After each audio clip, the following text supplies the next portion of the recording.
Art news 24। Patiya উপজেলা chairman অধ্যাপক মুজাফফর আহমদ চৌধুরী টিপু তিনি বিএনপির দলের প্রার্থী হিসেবে উপজেলা পরিষদেও চেয়ারম্যান নির্বাচিত হয়েছেন। তিনি পটিয়া উপজেলা পরিষদের চেয়ারম্যান নির্বাচিত হওয়ার পর পটিয়ার উন্নয়নের জন্য আন্তরিকতার সহিত কাজ করে যাচ্ছেন। পটিয়ার এমপি শামসুল হক চৌধুরী এবং চট্টগ্রাম জেলা পরিষদের সহযোগিতায় পটিয়ায় ব্যাপক উন্নয়ন করেছেন বলে তিনি আর্ট নিউজ 24-কে জানান। উপজেলা পরিষদ একটা আসলে স্বয়ংসম্পূর্ণ পরিষদ না। আমি নির্বাচিত হওয়ার পরে যে আমার যে একটা প্ল্যান ছিল যে উপজেলা পরিষদ একটা স্থানীয় সরকারকে কিভাবে চালাতে হয় যে এবং স্থানীয় সরকার ছাড়া যে উন্নয়ন সম্ভব না, এই থিমটা নিয়ে আমি শিক্ষকতা জীবন থেকে এখানে নির্বাচন করতে আসছি এবং বিপুল ভোটে আমি নির্বাচিত হই। আওয়ামী লীগ প্রার্থীকে প্রায় 52,500 ভোটে হারিয়ে আমি এখান থেকে বিএনপি থেকে নির্বাচিত হই। নির্বাচিত হওয়ার পরে আমরা আমাদের প্রথম বাজেটে আমরা যেটা চিন্তা করেছি, আমাদের মূল লক্ষ্য হচ্ছে যে জনগণের দোরগোড়ায় উন্নয়ন পৌঁছে দেওয়া। এই উন্নয়নের মধ্যে গুরুত্বপূর্ণ কাজ হচ্ছে এটা হচ্ছে রাস্তাঘাট অবকাঠামো এবং স্কুল কলেজ স্বাস্থ্যকেন্দ্রগুলো থেকে শুরু করে প্রাণী সম্পদ উন্নয়ন থেকে শুরু করে কৃষি উন্নয়ন থেকে শুরু করে প্রত্যেকটি কাজ হচ্ছে 17টা ডিপার্টমেন্ট, এগুলো উপজেলা পরিষদকে করতে হয়। চেয়ারম্যান হিসেবে দায়িত্ব নেওয়ার প্রথম সপ্তাহে আমি এই বিষয়ে একটা ব্যাপকভাবে নিজেদের মধ্যে আমাদের বিশেষ করে চেয়ারম্যান মহোদয়ের সাথে নিয়ে আমরা এলাকার চেয়ারম্যানদের সাথে নিয়ে আমরা কীভাবে উপজেলার বিভিন্ন খণ্ড খণ্ড জায়গাগুলোকে আমরা উন্নয়ন করব। কারণ এটা পটিয়া একটা বৃহৎ এলাকা, এখানে কেন্দ্রীয় সরকারের যে কাজগুলো বিশেষ করে যিনি মাননীয় সংসদ থাকেন ওনার থ্রু দিয়ে যে কাজগুলো আসেন এটা একটা ভাগ, আবার স্থানীয় সরকারের যে টাকা আসে সেই টাকাটাকে সুষমভাবে বিভিন্ন দিকে 17টা বিভাগে ভাগ করে খরচ করতে হয়। এই খরচ করতে গিয়ে আমি অত্যন্ত দক্ষতার সহিত আমি মনে করি ব্যক্তিগতভাবে, আপনি হয়তো পটিয়ার যে কোনো জনগণের কাছ থেকে জানতে পারবেন যে আমি সুষম ভিত্তিতে প্রত্যেকটা ইউনিয়নের চেয়ারম্যানদেরকে নিয়ে যেখানে জরুরি ভিত্তিতে যে কাজ করা দরকার গত 4 বছর পর্যন্ত আমি করে আসছি। এবং আমার চেষ্টা ছিল কি যে দোরগোড়ায় কীভাবে মানুষকে প্রশিক্ষিত করা।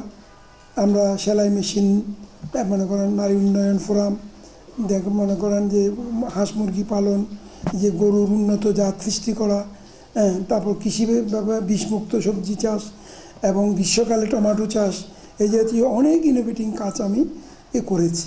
এবং আমি যেটা সবচেয়ে বেশি চেষ্টা করেছি সমাজের গুরুত্বপূর্ণ মানুষদের সাথে কানেক্টিভিটি করে স্কুল কলেজগুলোকে যাতে বিশেষ করে প্রাইমারি স্কুল, যেহেতু এটা আমি সভাপতি এবং এটা আমার দায়িত্বে আছে, এ কারণে প্রাইমারি স্কুলের এবং হাই স্কুলের বিষয়গুলোকে আমি এত বেশি নজর দিছি যে আমি প্রত্যেকটা স্কুলে গিয়ে দেখেছি কারো বেঞ্চ ছিল না, কারো ছিল না।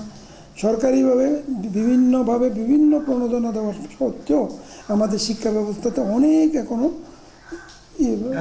ঘাটতি রয়ে গেছে। ঘাটতি থাকার কারণটা হচ্ছে আপনি লক্ষ্য করবেন পটিয়াতে যদি আমাদের 54টা স্কুল থাকে, আমাদের সরকারি স্কুল মাত্র একটা, তাহলে বেসরকারি স্কুলগুলো চলে অনেকটা বেসরকারি স্টেক হোল্ডারদের সিস্টেমে চলে।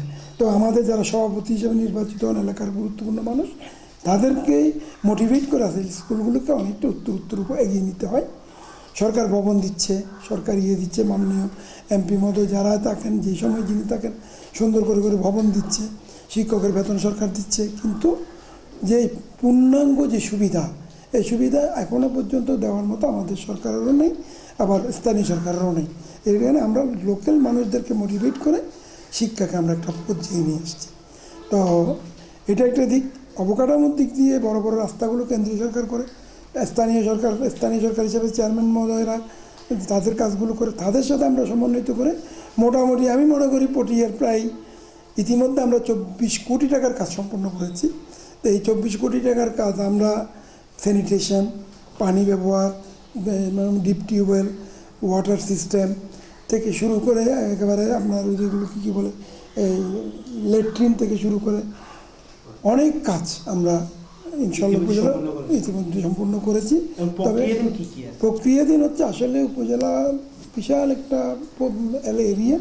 সরকারের নীতির মধ্যে যে স্থানীয় সরকারের প্রতি যেই বিমাতা সুলভ যে আচরণ, এই আচরণের কারণে হয়তো উপজেলা পরিষদ এর বেশি কিছু করতে পারবে না।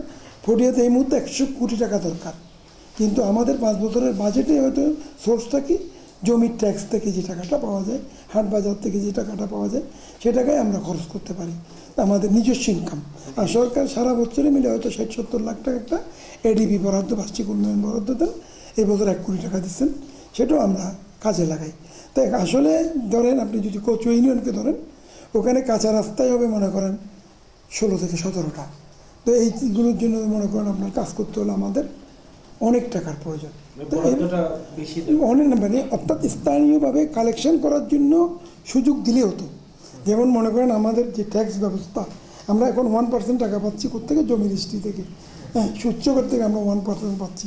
আমাদের যদি এই টাকাটা জমি রেজিস্ট্রি থেকে 10% দিত, তাহলে সরকারকে বেতনও দিতে হইতো না কর্মচারীদের, যে আমরা ইচ্ছে করলে এটার সমস্ত উন্নয়ন কাজে লাগাই, যা দরকার এর থেকে অতিরিক্ত টাকা আমরা সরকারকে উল্টা ফেরত দিতে পারতাম।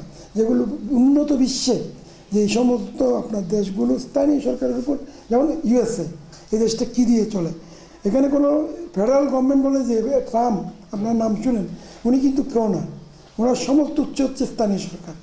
ওই যে এই ছোট্ট যেমন নিউ ইয়র্ক সিটির একটা গভর্নমেন্ট আছে, নিউ ইয়র্ক অঙ্গরাজ্যের একটা গভর্নমেন্ট আছে, আবার ম্যানহাটনের একটা গভর্নমেন্ট আছে, এর থেকে আর একটা ছোটো ইউনিয়ন পরিষদ মতো কাউন্টি বলে, ওটার একটা গভর্নমেন্ট আছে।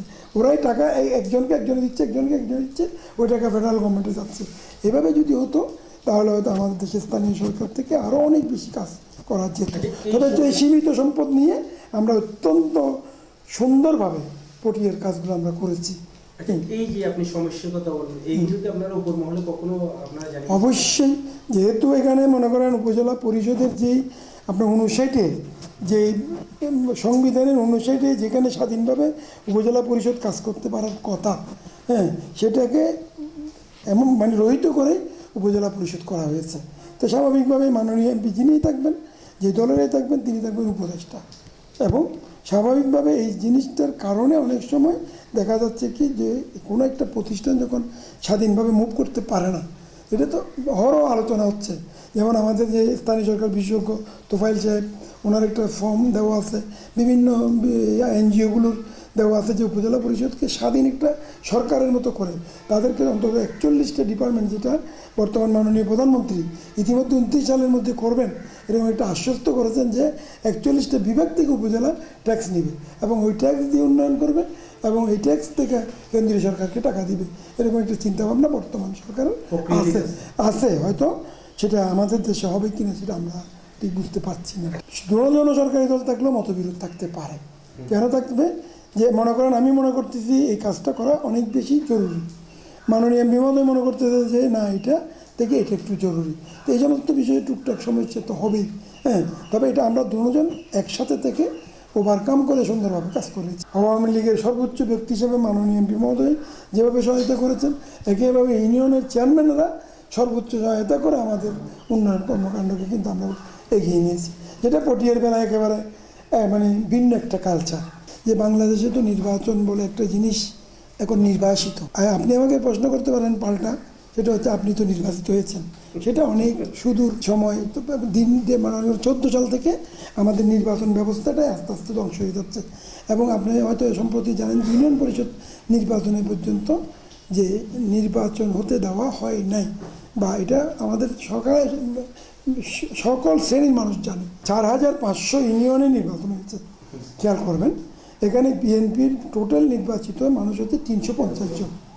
একটু খেয়াল করবেন, হ্যাঁ, ওই সময় উপজেলা নির্বাচনের সময় যতই নিয়ম হোক না কেন, কিছু কিছু জায়গায় এত প্রশাসন স্ট্রং ছিল যে যার কারণে বিএনপি প্রথম 2 ফেজ নির্বাচনে 181 জন নির্বাচিত হয়েছে। আপনি খেয়াল করবেন, পরবর্তীতে কিন্তু আমরা 3য় ফেজ 4র্থ ফেজে গিয়ে 10 জন 15 জনের বেশি আর নির্বাচিত হতে পারি না, যেহেতু রাত্রি বড় হয়ে গেছে। এই জিনিসটা কিন্তু আপনার মাথায় রাখতে হবে।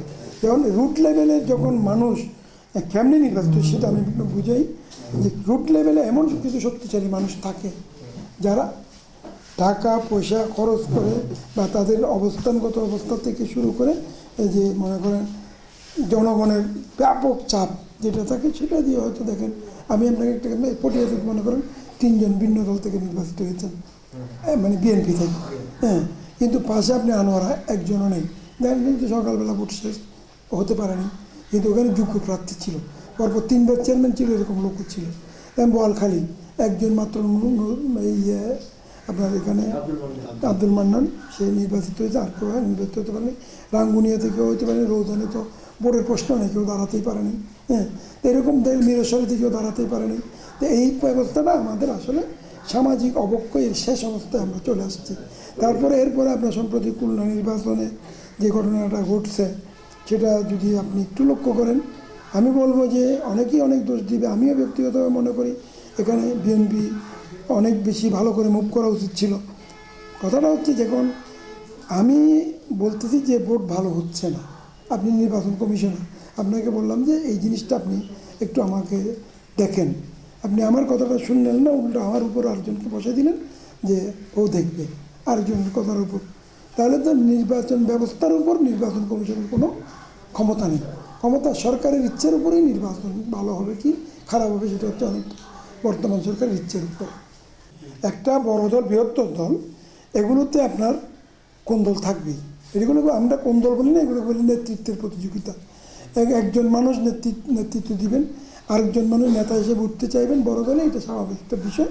স্বাভাবিকভাবে একইভাবে আওয়ামী লীগে যেরকম আছে বিএনপি তো সেরকম কোন্দল আছে না। সাধারণত আমরা দেখি অতীতের অভিজ্ঞতা থেকে, আমার বয়স এখন 62 বছর, আমি 1979 সাল থেকে ছাত্রদল করে আসছি এবং বর্তমানে আমি বিএনপি থেকে নির্বাচিত উপজেলা চেয়ারম্যান, বেশ কয়েকটা নির্বাচন পরিচালনার অভিজ্ঞতা আমার আছে।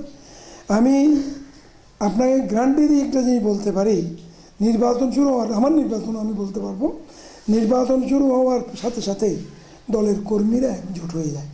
সাধারণত কিছু নেতা রাগ খুব করে সরে থাকেন, এগুলোর কোনো প্রভাব সাধারণত নির্বাচনে খুব একটা পড়ে না।